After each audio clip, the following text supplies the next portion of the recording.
Hello everyone. तो हमने last video में देखा था एक्यूट इन्फ्लामेशन। आई होप आप सबने भी वो वीडियो देख रखी है। अगर आपने ये वीडियो देखने से पहले वो नहीं देखी तो मैं एक बार ज़रूर रिकमेंड करूंगा कि पहले आप एक्यूट इन्फ्लामेशन देख लीजिए ताकि आपको क्रोनिक इन्फ्लामेशन का कंसेप्ट बिल्कुल क्लियर हो जाए। तो चलिए क्रोनिक इन्फ्लामेशन शुरू करते हैं। सबसे पहले डेफिनेशन। डेफिनेशन क्या है? It is a prolong process in which tissue destruction and inflammation occur at the same time. इसमें डिस्ट्रक्शन और इन्फ्लामेशन दोनों एक साथ होता है। एक्यूट में क्या था, सिर्फ इन्फ्लामेशन ही हुआ था, इसमें डिस्ट्रक्शन भी होगा। अब पता चल गया क्रोनिक और एक्यूट का डिफरेंस क्या है। और दूसरा, एक तो टाइम के अकॉर्डिंग भी होता है। एक्यूट होता है वो शॉर्ट ड्यूरेशन का होता है, क्रोनिक है प्रोलॉन्ग ड्यूरेशन का होता है। अब क्रोनिक इन्फ्लामेशन दो कंडीशन में होगा। अगर एक्यूट इन्फ्लामेशन जो है वो बार बार हो रहा है, रिकरेंट अटैक आ रहे हैं, तो क्रोनिक इन्फ्लामेशन एक तो होगा। और एक होता है एक्यूट इन्फ्लामेशन के बाद क्रोनिक इन्फ्लामेशन। एक्यूट इन्फ्लामेशन खत्म होने के बाद क्रोनिक इन्फ्लामेशन होगा, और एक्यूट का बार बार अटैक आएगा तो क्रोनिक इन्फ्लामेशन होगा। अब उसके तीन स्टेजेस है। मेनली आपको ये तीन स्टेजेस ही याद रखने हैं। क्या है? देखो, मोनोन्यूक्लियर इन्फ्लामेशन। अब ये जो स्टेज है वो आपको एक्यूट इन्फ्लामेशन देखा होगा तो ही समझ में आएगा, इसीलिए मैंने बोला था आप पहले एक्यूट इन्फ्लामेशन वाली वीडियो जरूर देख लेना। अब सुनो, एक्यूट इन्फ्लामेशन में हमने देखा था क्या हो रहा था, रोलिंग, एडेशन, माइग्रेशन, वो सब हो रहा था। अब माइग्रेशन के बाद मोनोन्यूक्लियर जो बाहर ये यहाँ से जो बाहर आए थे अपने, अब यहाँ आए, तो उन्होंने जो साइटोकाइनिन, हिस्टामाइन वो सब रिलीज किया, उनकी वजह से यहाँ पर होगा इन्फ्लामेशन। जो इन्फ्लामेशन किया उनको बोलेंगे मोनोन्यूक्लियर इन्फ्लामेशन। रेडी? ये हो गया पहला स्टेज आपका क्लियर। अब चलिए चलते हैं दूसरे स्टेज में। अब ये सिर्फ हिस्टामाइन ही रिलीज तो नहीं करेगा, ये उसके साथ साथ क्या क्या, प्रोटीएज, न्यूक्लियस, लाइपेज, वो सब रिलीज करेगा। उसकी वजह से क्या होगा, फॉस्फोलिपिड की जो वॉल होती है सेल मेम्ब्रेन, वो डिस्ट्रक्ट होना चालू हो जाएगा। मतलब इसका डिजनरेशन होगा, तो वो क्या हुआ, डिस्ट्रक्शन हुआ, तो उसको बोलते हैं टिश्यू डिस्ट्रक्शन। ये स्टेप भी क्लियर हो गया। अब सुनो, अब ये यहाँ से बाहर आए। अब क्लास का कोई एक बच्चा बाहर जाता है तो उसके पीछे हर कोई जाता है, सारे लड़के जाते हैं साथ में। आपने अक्सर देखा होगा, एक लड़का क्लास में से बाहर गया तो उसके पीछे क्लास के सारे लड़के जाएंगे, एक कॉमन है। तो अब एक मोनोसाइट आया तो उसके भी बाद सब आएंगे ही। अब यहाँ से सारे बाहर भी आने लगे। इस स्टेज की मैं बात कर रहा हूँ, इसमें सारे मोनोसाइट बाहर आ रहे। अब बाहर आए, पर यहाँ तो डिस्ट्रक्शन हो रहा है भाई। तो हमारी बॉडी क्या करेगी, कंपनसेट करने की ट्राई तो करेगी ना। तो कंपनसेट करने के लिए ब्लड वेसल और वो सब बनाना चालू कर देगी, न्यू ब्लड वेसल फॉर्मिंग चालू होगा, पर टिश्यू डिस्ट्रक्शन होगा। ये तीनों स्टेज कंप्लीट, ये आपका क्लियर हो गया होगा क्रोनिक इन्फ्लामेशन। चलो, अब उसकी वजह से साइन एंड सिम्टम क्या आते हैं। फीवर, पहला तो फीवर तो कॉमन है, फीवर, एनीमिया, ल्यूकोसाइटोसिस और ईएसआर। मेनली आपको ये याद रखना है, जो ईएसआर होता है वो एलिवेट हो जाता है, यानी कि बढ़ जाता है। ईएसआर बढ़ेगा, क्यों क्यों बढ़ेगा? क्योंकि ये सब रिलीज कर रहा है ना, हिस्टामाइन, वो प्रोटीज, न्यूक्लियस, वो सब, उसकी वजह से जो हमारे ब्लड की वो थिकनेस होती है वो ज़्यादा हो जाएगी। तो ईएसआर में जो आरबीसी है उसको सेटल डाउन होने में ज़्यादा टाइम लगेगा, उसकी वजह से ईएसआर एलिवेट होता है। आपको एक सिम्टम मेन मिलेगा क्रोनिक इन्फ्लामेशन में, और इसके साथ साथ क्या मिलेगा, डिस्ट्रक्शन। समझ में आ गया? ये दो पॉइंट आपको क्लियर होने चाहिए, एक तो ये डिस्ट्रक्शन और एक है एलिवेटेड ईएसआर। चलिए, क्रोनिक इन्फ्लामेशन खत्म। अब क्रोनिक इन्फ्लामेशन का एक टाइप है, उसको बोलते हैं ग्रेन्युलोमेटस इन्फ्लामेशन। अब वो भी हम देख लेते हैं क्या है। देखो, ग्रेन्युलोमेटस इन्फ्लामेशन मतलब क्या होता है। It is defined as a circumscribed tiny lesion about 1 mm। 1 mm का टाइनी लीजन है, उसमें बैक्टीरिया आएंगे।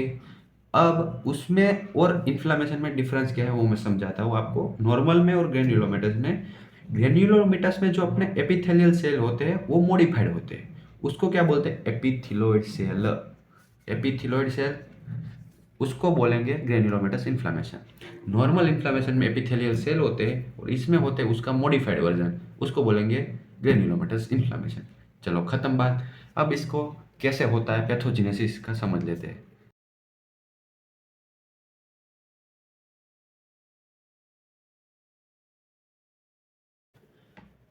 इन्फ्लामेशन सबसे पहली साइन है हमारे बॉडी की इंजरी की, तो सबसे पहले हुई बॉडी की इंजरी। अब बॉडी कंपनसेट करने के लिए उसको डाइजेस्ट करेंगे, माइक्रोफेजेस वो सब डाइजेस्ट करने आएंगे, उसकी वजह से एक्यूट इन्फ्लामेशन भी होगा। अब इन्फ्लामेशन हुआ, मैक्रोफेजों ने एंगल्फ किया, वो क्या करते हैं, इसमें होती है टी सेल इम्यूनिटी एक्टिवेट। अब टी सेल इम्यूनिटी एक्टिवेट हुई तो वो CD4+ T सेल, ये अपनी बॉडी में एक खास प्रकार के सेल है, CD4+T सेल, उनको एक्टिवेट करती है। अब ये जो सेल है उनका काम क्या है, वो सारे मैक्रोफेजेस अपनी बॉडी में ऐसे ऐसे छोटे छोटे होते हैं, वो उन सबको एक जगह पे इकट्ठा कर देता है। सबको बोलता है आ जाओ भाई आ जाओ, तुम यहाँ पर रहो, यहाँ पर आओ, यहाँ पर कोई आया है, उन सबको बुला के एक जगह पर इकट्ठा कर देता है। ये काम है CD4T सेल का। अब समझ में आया CD4T सेल का काम क्या है। उन्होंने सबको मैक्रोफेज को एक जगह पे इकट्ठा कर दिया। अब ये जो मैक्रोफेज है वो एक्टिवेटेड किससे हो गए, IFN गामा से। अब IFN गामा क्या है, वो आपको कैसे समझ में आएगा, ये एक प्रकार का वो एक प्रकार का इंटरफेरोन है। अब आप इतना ही याद रखो, ये IFN गामा से मैक्रोफेजेस एक्टिवेट हो गए। अब मैक्रोफेज एक्टिवेट हो गए तो वो क्या करेंगे, अपने जो नॉर्मल एपिथेलियल सेल थे ना, उनको ट्रांसफॉर्म करेंगे एपिथेलियोइड, इसमें हो गया आपका मॉडिफिकेशन, हो गया एपिथेलियल का एपिथेलियोइड में। अब हो गया, उसको बोलते हैं ग्रेन्युलोमेटस इन्फ्लामेशन। ठीक है, यहाँ तक आपकी बात खत्म। पहले क्या हुआ, इंजरी हुई, अपने मैक्रोफेजेस ने एंगल्फ किया, टी सेल इम्यूनिटी एक्टिवेट हुई, उन्होंने CD4T सेल को एक्टिवेट किया। अब उन्होंने मैक्रोफेज को इकट्ठा किया, उसने एपिथेलियल को एपिथेलियोइड में कन्वर्ट कर दिया। ये होता है ग्रेन्युलोमेटस इन्फ्लामेशन। अब इसमें एक और बात है,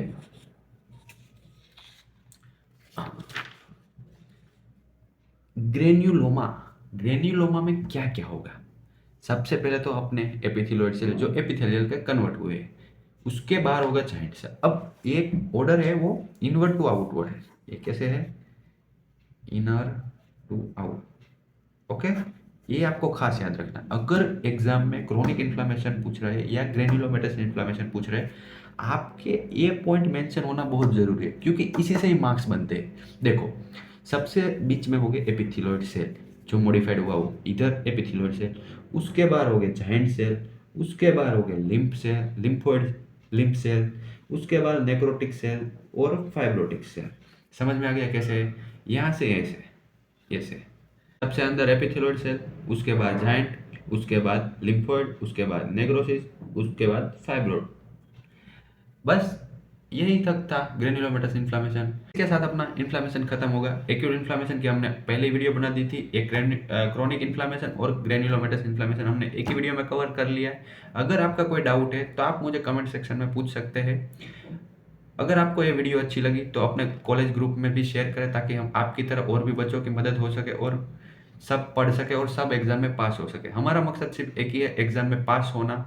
ठीक है, तो ये जो फंडा है ये समझ लगे तो आप अपने आप ही ये क्या लिखना है वो उसमें तो सब माहिर ही होते हैं। इसीलिए अपन एक ही काम पे फोकस कर रहे हैं, आपका कॉन्सेप्ट क्लियर करा रहे हैं। ठीक है, तो चलिए मिलते हैं नेक्स्ट वीडियो में किसी और टॉपिक के साथ।